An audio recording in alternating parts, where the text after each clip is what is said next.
আপনারা জানেন কি রাশিয়া হলো বিশ্বের বৃহত্তম দেশ, যা প্রায় 17 মিলিয়ন বর্গ কিলোমিটার এলাকা জুড়ে বিস্তৃত। এই বিশাল দেশটি ইউরোপ এবং এশিয়া মহাদেশের মধ্যে বিস্তৃত, যা দুটি মহাদেশের মধ্যে একটি গুরুত্বপূর্ণ সেতু বন্ধন তৈরি করেছে। ভ্লাদিমির পুতিন রাশিয়ার বর্তমান প্রেসিডেন্ট এবং দীর্ঘ সময় ধরে দেশের শীর্ষ নেতৃত্বে রয়েছেন। তিনি 1999 সালে প্রথমবার রাশিয়ার প্রধানমন্ত্রী হন এবং পরে 2000 সালে প্রেসিডেন্ট হিসেবে দায়িত্ব গ্রহণ করেন।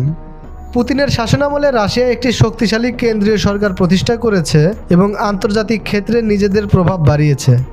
তিনি একজন সাবেক কেজিবি সোভিয়েত গোয়েন্দা সংস্থা এজেন্ট, যা তার কৌশলী এবং কঠোর নেতৃত্বের পেছনে বড় ভূমিকা রেখেছে। পুতিনের শাসন তার সমর্থকদের কাছে স্থিতিশীলতা এবং অর্থনৈতিক উন্নতির প্রতীক হলেও সমালোচকরা তাকে কর্তৃত্ববাদী এবং মানবাধিকার লঙ্ঘনের জন্য দায়ী করেন। তার নীতি পশ্চিমা দেশগুলোর সঙ্গে উত্তেজনা বাড়িয়েছে, বিশেষত ইউক্রেন যুদ্ধের সময় থেকেই। রাশিয়ার রাজধানী মস্কো, যা দেশের অর্থনৈতিক, সাংস্কৃতিক এবং রাজনৈতিক কেন্দ্র। এই শহরে রয়েছে বিখ্যাত ক্রেমলিন এবং সেন্ট বাসিল গির্জার মতো স্থাপত্য নিদর্শন।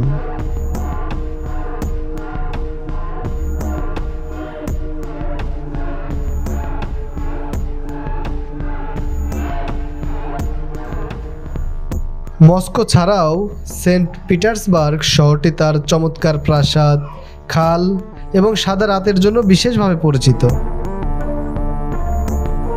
রাশিয়ার ইতিহাস অত্যন্ত বৈচিত্র্যময়। এই দেশ একসময় জার শাসনের অধীনে ছিল এবং পরে সমাজতান্ত্রিক সোভিয়েত ইউনিয়নের অংশ ছিল। 1991 সালে সোভিয়েত ইউনিয়নের পতনের পর রাশিয়া আজকের আধুনিক রাষ্ট্রে পরিণত হয়েছে।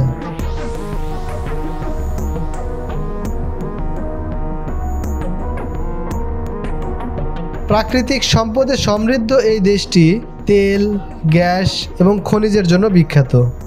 এছাড়াও রাশিয়ার ভৌগোলিক বৈচিত্র্য অসাধারণ। সাইবেরিয়ার তুন্দ্রা অঞ্চল, বাইকাল হ্রদের স্বচ্ছ জল এবং ইউরাল পর্বতমালা রাশিয়ার প্রাকৃতিক সৌন্দর্যের একটি বড় উদাহরণ।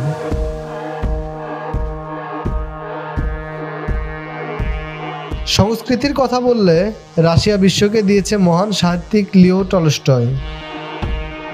শেষ পর্যন্ত রাশিয়া শুধুমাত্র তার ভৌগোলিক বিশালতার জন্য নয়, বরং তার ইতিহাস, সংস্কৃতি এবং বৈচিত্র্যের জন্যও একটি অসাধারণ দেশ। পৃথিবীর মানচিত্রে এটি একটি অনন্য স্থান ধরে রেখেছে।